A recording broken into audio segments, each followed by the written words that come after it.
What's up, brother Day? How you doing today? I'm doing wonderful, man. How are you today, Najir? Good, good, man. Crazy ending of this episode tonight. Um, I was completely shocked, but we got limited time, so I got to get right to the hard questions here. Did Rock make the right decision, man? I don't think so. But at the same time, if I'm offering her compassion and empathy, she's got a lot on her plate right now. There's a lot of variables that are outside of her control. So I Yeah. understand her trying to control the things that are within her control. So I don't necessarily agree with it. I think Scrappy has proven himself to be a solid and loyal and dependable individual. Yeah. But people change, and this is not a game where you can take, I wonder if this guy is doing the right thing. You really don't, you don't have that time to make those decisions. So it's like you may have a regret later down the line, but ultimately she was able to clear her own conscience of any worry. Or did she? Because that brings me to my next question. Mm-hmm. I've been battling this one. And if Marvin had not have found that very, very, very minor discrepancy, because Yeah. Scrappy did not want to let everybody know he was, dealing with the gambling stuff, which is Mm-hmm. a liability and whatnot. But him saying he was hanging up pictures, and obviously that was the whole funny stint and Yeah. whatnot. But if Marvin had not have found that out, do you think Rock's decision would have changed when he came back saying, like, listen, I can't definitively say he's lying, but there was something off with this? Do you think that would have changed their mind? Absolutely. Absolutely. I think Marvin finding out that one little discrepancy was all that Rock needed to give the green light. It's Mm, like, because had Scrappy understood where even the line of questioning was coming from, Scrappy is like the kid that your mom said, "Hey, no cookies before dinner," and then you ate a pack of cookies, and your mom comes home, you're like, "No, I didn't eat cookies." You're not yeah. realizing that, no, these are not, these are actually edibles. You're not supposed to eat those things. There's consequences. So I think if Scrappy, he knew he messed up. He's a gambler. He likes to do it. He didn't think anything of it. He's at his mom's house.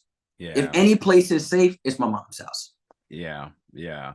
It's interesting. And what's sort of and you can kind of either put the perspective of the character or your personal thoughts, but what's sort of your feelings about Lulu really standing up for Scrap, which I think is a little bit of the lens in which the viewers also perceive Mm, Scrap. They say, like, he's loyal, he bled for us, he lost the eye. Like, I'm not really feeling this decision. yeah, Ultimately, Lulu saying, I don't want nothing to do with this. And that has a lot to do with his from what he did last season to yeah. now becoming this new person in terms of this saying, like, I'm just not for this, But what's sort of your Yeah. thoughts in how you feel like Lou stood up for Scrappy?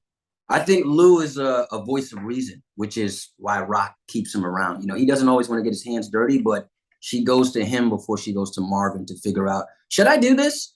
And I think Lulu is coming from the perspective of, yo, we had Scrappy go over to Unique side. Scrappy could have just and assassinated Lulu Yeah. without a moment's notice, just to solidify myself in another camp.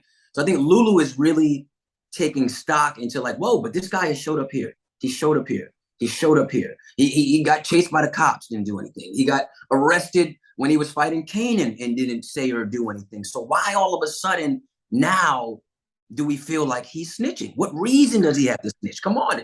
The guy is still here with one eye. Yeah. Exactly my thoughts. That's exactly my thoughts. And for my last question, I just want to ask Roel coming in, really shaking things up. One, I want to Mm-hmm. tip my hat off to your performance this entire episode. One, the scene with you and Marvin, in the middle of the episode, and then the one Mm-hmm. obviously at the end. And I love how that was shot inside of the Yeah. car. But what was sort of your feelings channeling that passion to really deliver line after line after line and Mm. really, as I said earlier, really getting the fans over in terms of showing how loyal Scrappy is? Mm. Well, for me, even when I read the script for this episode, I was like, "Whoa, thank you, thank you." Now we get to, I'm able to discuss and express how much I've been down since I was 14, Yeah. since I was a kid. You know what I mean? So for me, I'm looking at season one, and I feel like Scrappy was kind of always waiting in the wings for his moment to come up. I'm gonna take that back seat. You're gonna let Kanan come in? That's your son. I'm gonna let him rock, but he's not built for the game like Scrappy is. So I think he kept taking these moments on the chin, and then finally it's like, you gonna bring in Worrell, the guy that did this to me? Yeah. The guy that put me in this moment had me dumped in front of your house. Yeah. In a pair of Hanes briefs. You know what I'm saying? So in that moment, I'm like, yeah, I'm frustrated. I'm absolutely frustrated because after everything I've done, how could you feel comfortable passing me up like this? So it came from a real place. And also I knew that for me, Ade, that this was the ending of my journey. So I'm like, I would only hope that people are as invested in the character as I am. So I don't want this just to be a, oh my God, Scrappy's gone. I want people to feel the weight of it. I want to have them on the edge of that cliff. I want them to feel a man, a dude from the streets emoting in a way that still feels comfortable to him. But when I did that scene, I was literally almost on the verge of tears. And I'm like, I can't cry. Real gangsters don't cry. Thugs, I would never let Marvin see me in this vulnerable moment, but I took it right to the edge of the cliff. I took it right there and I felt it like, whoa. And my boy London's like, oh man, you got some good footage, bro. You're gonna have some good footage after this episode. So it's been a beautiful process. And shout out to my brother London Brown, because I admire him. I look up to him. I love his energy. I was a fan of his from Ballers. So that was actually my last day on set, was filming that scene. So being able to film Scrappy's death and all these other things and to finish off with that, I'm like, oh yeah, y'all gave me all the meat and potatoes on my last day. Let's get busy. Well, fantastic job. And if you did not know, man, listen, you know, your character may have died on the show, but you're always a part of the Power universe. And it is a privilege to be able to talk to you about a very crazy, insane episode 2 here of season 2 of Raising Kanan. And hopefully we get to talk again soon, brother. Yes, sir. Thank you so much, Najir. Absolutely pleasure. Appreciate it. And everybody, thank you so much for tuning in to this interview. And now you got to get over to the recap of tonight's episode. Thank you for watching. Sir.